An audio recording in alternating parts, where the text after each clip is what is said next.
As forças de defesa de Israel realizaram aproximadamente 400 ataques visando instalações militares importantes e infraestrutura em toda a Síria.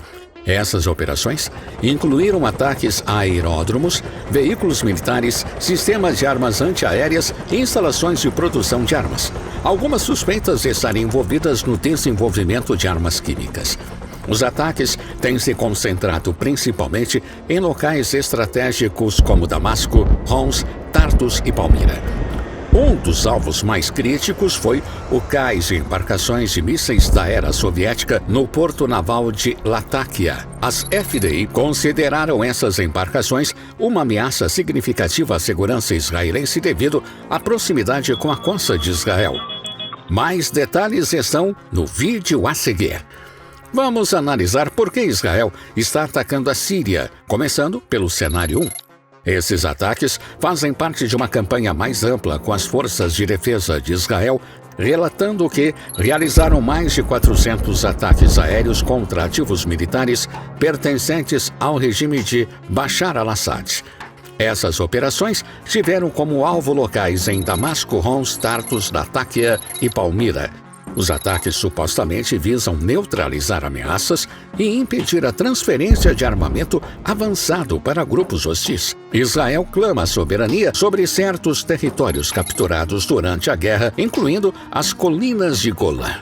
No entanto, essa reivindicação é amplamente contestada por nações árabes e pela comunidade internacional, que geralmente consideram essas áreas como territórios ocupados segundo o direito internacional.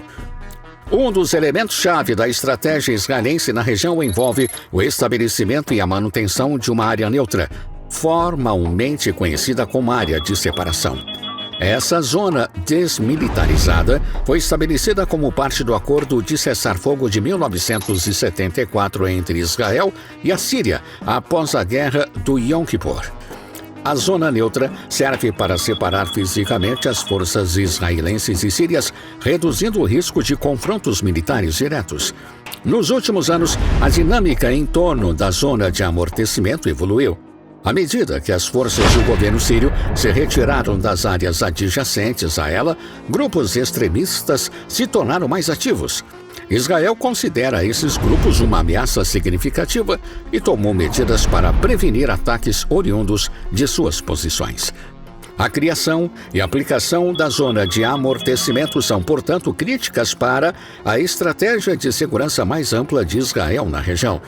Essa estratégia visa não apenas combater as ameaças imediatas de grupos extremistas, mas também limitar a influência do Irã e do Hezbollah, aliados próximos ao regime de Assad.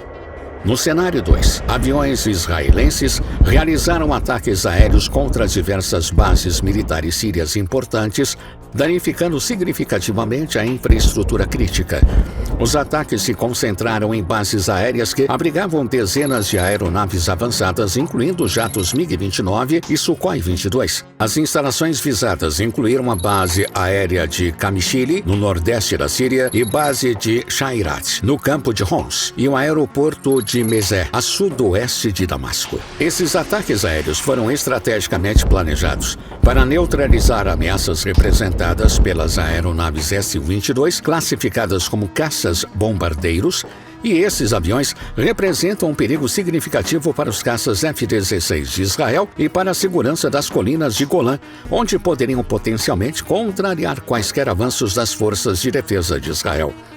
Adicionalmente, a Força Aérea Israelense atingiu bases de helicópteros que abrigavam aeronaves como os modelos Mi-24 e Mi-28 Havoc. Esses helicópteros desempenham um papel crítico ao fornecer suporte aéreo aproximado às tropas terrestres sírias, utilizando seu poderoso armamento para suprimir forças inimigas e reforçar os esforços contra os avanços rebeldes. Cenário 3.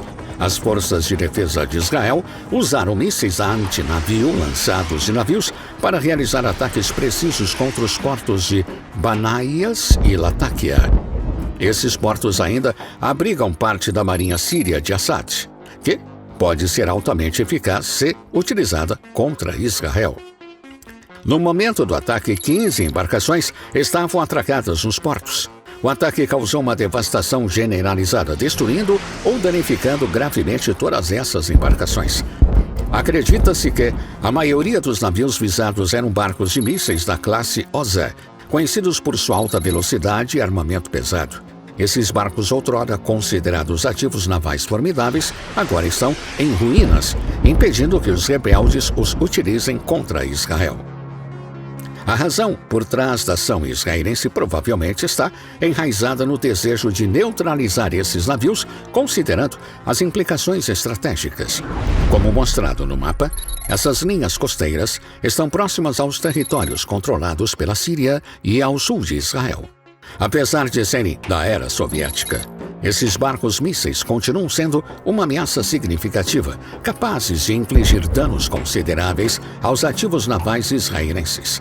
Em um cenário altamente hipotético, essas embarcações poderiam partir do porto naval de Latakia e alcançar a costa israelense em poucas horas, possivelmente evitando a detecção e lançando um ataque surpresa à Marinha das Forças de Defesa de Israel ou aos seus portos navais. Para mitigar esse risco e eliminar a possibilidade de tal ataque, parece que a IDF tomou uma ação preventiva. Este é um míssil antinavio P-21, equipado com um propulsor sólido e movido a combustível líquido. A Marinha, DIDF, acredita que esse míssil da era soviética poderia representar uma ameaça significativa à sua frota. Quando lançado, o propulsor da primeira fase é ativado por 2 a 3 segundos, após os quais a segunda fase entra em ação. Este míssil busca seu alvo travando no sinal de rádio emitido pelo navio. Ele utiliza uma tecnologia analógica que ainda é altamente eficaz e, se atingir no ângulo correto, pode danificar ou até afundar o alvo. Como um canal de engenharia, não podemos deixar de explorar o interior de como esse míssil antinavio da era soviética funciona. Na parte frontal está um dispositivo de antena 10, um design analógico simples equipado com um radar de varredura cônica de Hohmann. Logo atrás da antena está a ogiva, com peso aproximado de 454 quilos. Essa ogiva é uma carga oca em formato cônico. Vamos examinar o interior da ogiva. Há uma cavidade preenchida com ar e um revestimento cônico. Notavelmente, o explosivo é intencionalmente invertido e essa configuração é meticulosamente projetada para gerar um jato de calor de alta velocidade. O propósito principal desse jato formidável é perfurar ou obliterar navios de aço blindados. Esse design cria um impacto devastador, tornando uma arma potente para a guerra naval. Seguindo para a parte traseira, encontramos o tanque de oxigênio necessário para o propelente de combustível líquido, posicionado logo atrás. Mas isso não é tudo. Eles ainda possuem um propulsor necessário apenas para o lançamento inicial, localizado fora do míssil. É assim que funciona. Na parte superior do foguete está o dispositivo de ignição, que inicia a combustão de uma mistura precisa de combustível e oxidante em um invólucro de motor.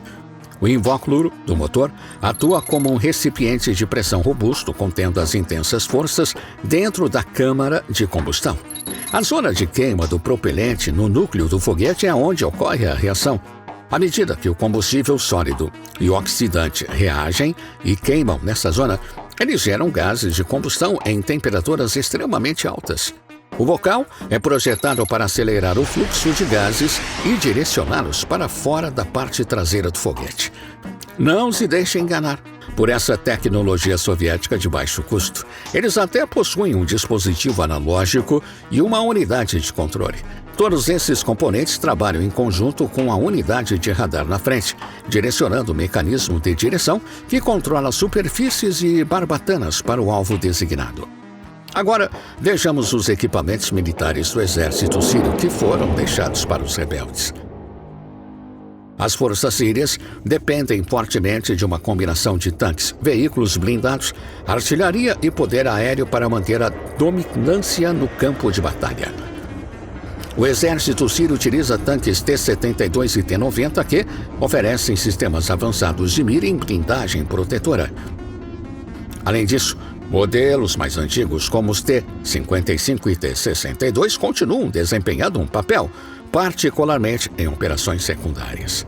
Veículos de combate de infantaria como os BMP-1 e BMP-2 são essenciais para unidades mecanizadas, proporcionando mobilidade e poder de fogo. Transportes blindados de tropas como os BTR-60 e BTR-80 garantem o deslocamento de tropas e suporte logístico através do terreno acidentado da Síria. A artilharia é um componente-chave da estratégia militar síria, com uso generalizado de obuseiros como o D-30 e sistemas propulsados como o 2S-1 Gvozdyka. Esses são complementados por sistemas poderosos de artilharia de foguetes, incluindo o BM-21 Grad e o BM-30 Smash, capazes de lançar salvas devastadoras sobre grandes áreas. O suporte russo melhorou ainda mais essas capacidades, com munições guiadas de precisão avançadas e sistemas de guerra eletrônica. Na Força Aérea Síria, apoiada por pilotos e aeronaves russos, encontramos uma variedade de jatos e helicópteros. Caças MiG-29 e aeronaves de ataque Su-22 são frequentemente usados em ataques aéreos, enquanto que bombardeiros Su-24 realizam ataques de precisão contra posições fortificadas de rebeldes.